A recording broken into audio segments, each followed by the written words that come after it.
అందరికీ నమస్కారం. విజయసాయి రెడ్డి గారు అనేక సార్లు ప్రెస్ ముందుకు వచ్చి ఒక విషయం పదే పదే ప్రస్తావిస్తూ ఉన్నారు. జగన్ రెడ్డిని ఉద్దేశించి, నీ చుట్టూ ఉన్న క్వార్టరీని మార్చుకో, లేకపోతే నువ్వు ఎన్ని పాదయాత్రలు చేసినా, నువ్వు ఎన్ని విన్యాసాలు చేసినా నువ్వు మళ్ళీ సీఎం కాలేవు అని విజయసాయి రెడ్డి పదే పదే చెప్తుంటే నేనేదో అనుకున్నాను. కాకపోతే క్రమేపీ ఆలోచిస్తుంటే నేను చేసిన వ్యాఖ్యలు కూడా నా మీద కానీ ఇతర మంత్రుల మీద కానీ ఎమ్మెల్యేల మీద కానీ చేసిన వ్యాఖ్యలు చూస్తుంటే నాకు ఇప్పుడు అర్థమైంది. ఈయన డార్క్ రూమ్లో ఉంటాడు, ప్యాలెస్లో ఉంటాడు, సడన్గా బయటకు వస్తాడు.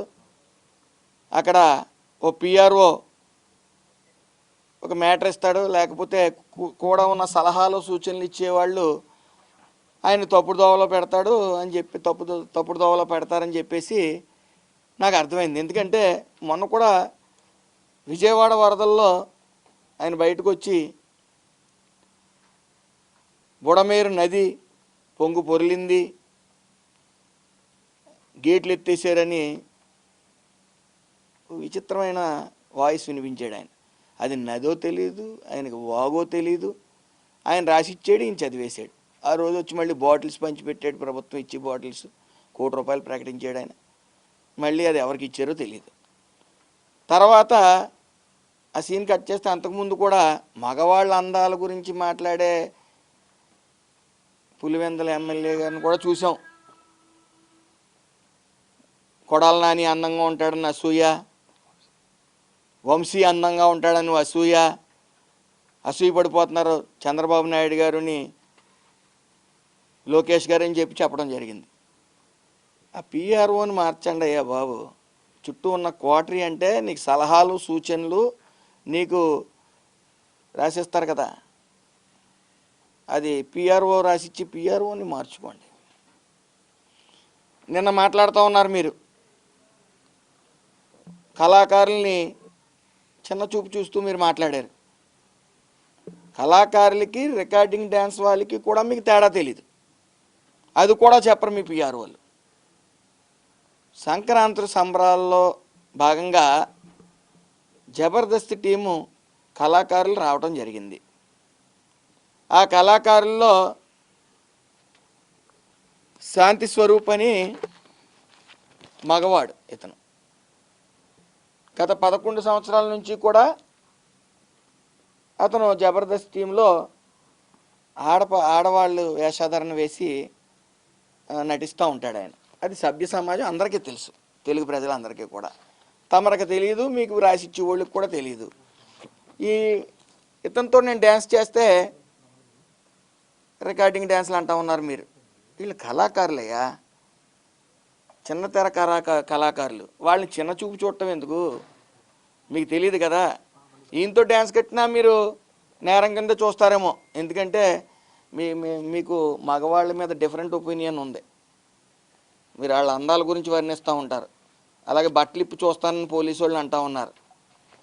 ఆ విచిత్రమైన వాదన ఏంటో మాకు తెలియదు. కానీ కనీసం మీ డబ్బా ఛానల్ ఏదో చెప్తే మీరు వచ్చి బయటకు మాట్లాడేయటం, మీ పిఆర్ఓలు ఏదిస్తే అది మాట్లాడేయటం, ఆలోచించి మాట్లాడండి మాట్లాడేటప్పుడు.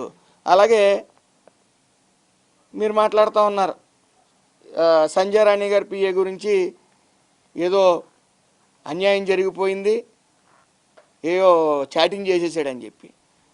అది ఫేక్ చాటింగ్ ఒకటి క్రియేట్ చేసి సోషల్ మీడియాలో మీరు మీ విషపు ఛానల్ ప్రచారం చేస్తున్నప్పుడు దాన్ని ఫోరెన్సిక్ ల్యాబ్కు పంపడం జరిగింది.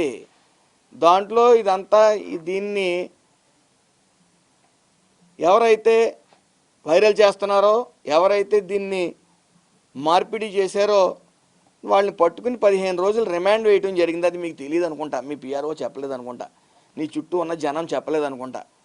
ఇలాంటి ఏదో చేసేద్దామని చెప్పి మీరు పెట్టి మొక్కలు వేస్తూ ఉన్నారు. అలాగే జోగి రమేష్ కూడా కల్తీ మద్యం తయారు చేసి అది ప్రభుత్వానికి ఆపాదిద్దాం, ప్రభుత్వాన్ని అస్థిరపరుద్దాం అని చెప్పి ట్రై చేశాడు.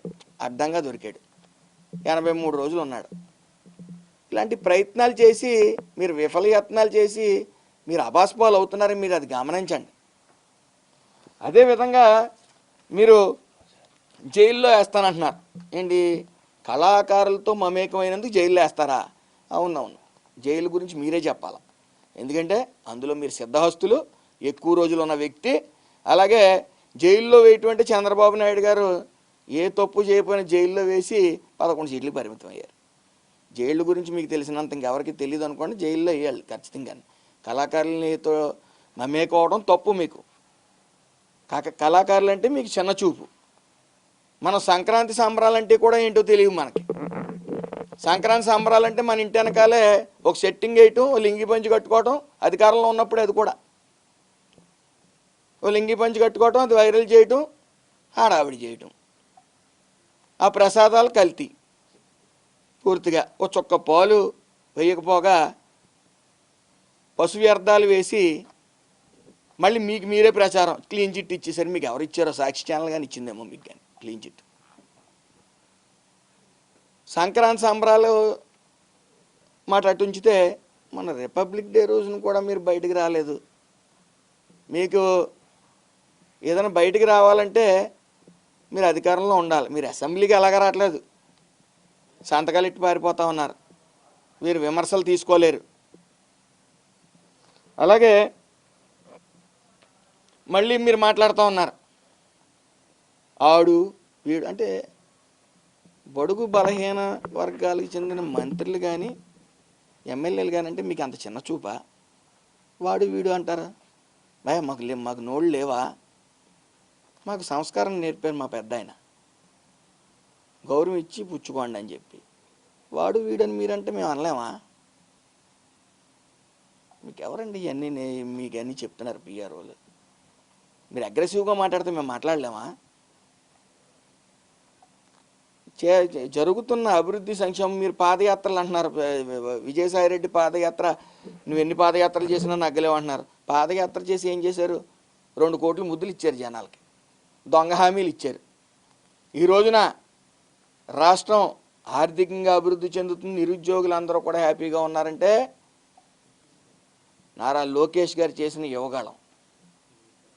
పాదయాత్ర అంటే అది ప్రజల సమస్యలు తెలుసుకుని ఈరోజు మేనిఫెస్టోలో పెట్టడమే కాకుండా ఈరోజు ఒక్కొక్కటిగా ఇవన్నీ కూడా ఆ సమస్యలన్నీ కూడా తీర్చిదిద్దుతున్నారు. అన్ని సమస్యలు ఒక్కొక్కటిగా. మీకు అవగాహన ఉండదు. ఎక్కడో కోటల్లో ఉంటారు, డార్క్ రూముల్లో పబ్జీ ఆడుకుంటా. సడన్గా వస్తారు, ఆడేదో రాస్తాడో మీ పిఆర్ఓ, లేకపోతే మీకు సలహాలు సూచనలు ఇచ్చేవాళ్ళు, అవి మాట్లాడేస్తూ ఉంటారు. ఏదేమన్నప్పటికీ మీరు కొద్దిగా అవగాహన తీర్చుకుని పిఆర్ఓలు 2 3 పెట్టుకుని మాట్లాడవలసిందిగా నా కోరిక. అదే విధంగా మళ్ళీ సంక్రాంతి వస్తుంది, మళ్ళీ సంవత్సరం సంక్రాంతి వస్తుంది. రంగరంగ వైభవంగా సంక్రాంతి సంబరాలు చేస్తాం, కళాకారులను పిలుస్తాం, వాళ్ళతో మమేకం అవుతాం, ఎట్ ద సేమ్ టైం ప్రజలతో మమేకం అవుతాం. మళ్ళీ ఆ వీడియోలు పట్టుకుని మళ్ళీ మీరు మాట్లాడండి. స్టే ట్యూన్డ్, మీరు అలా చూస్తూ ఉండండి. కళాకారులతో ప్రజలతో మమేకం అవటంలో తప్పుని వెతికిన మిమ్మల్ని ఏమనాలో కూడా నాకు అర్థం కావట్లేదు. కాబట్టి ఈ మగవాళ్ళని, అందంగా ఉన్న వాళ్ళని వర్ణించడం, మీ ఇంటి వెనకాల సెట్టింగ్లు వేసుకోవటం, రిపబ్లిక్ డే రోజున బయటికి రాకపోవటం, సంక్రాంతి సంబరాల్లో అంటే అధికారంలో ఉంటేనే మీకు పండగలు గుర్తొస్తాయా? అసలు తెలుగు పండగల మీద మీకు అంత చిన్న చూపు ఏంటో నాకు అర్థం కావట్లే. ఎక్కడికి వచ్చారు మీరు? గతంలో సెట్టింగ్ వేసుకుని ఇంట్లో కూర్చున్నారు ఇంటి వెనకాల.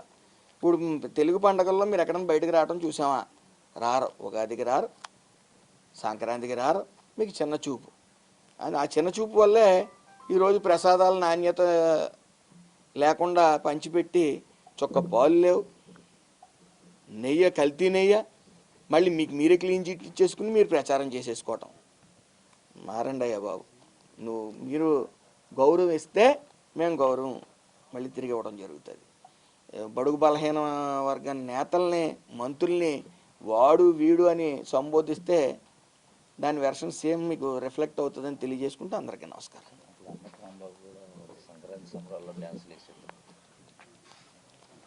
అదేవిధంగా ఈ జబర్దస్త్ టీం గురించి మీకు తెలియదు కాబట్టి మీ కళాకారిణి రోజక్క ఉంది, రోజక్కని అడగండి, వాడు మగవాడ శాంతి స్వరూప్ అని అతను మగవాడా ఆడవాడా ఆవిడ చెప్తుంది, ఎందుకంటే ఆవిడే జడ్జి కింద వ్యవహరించేది.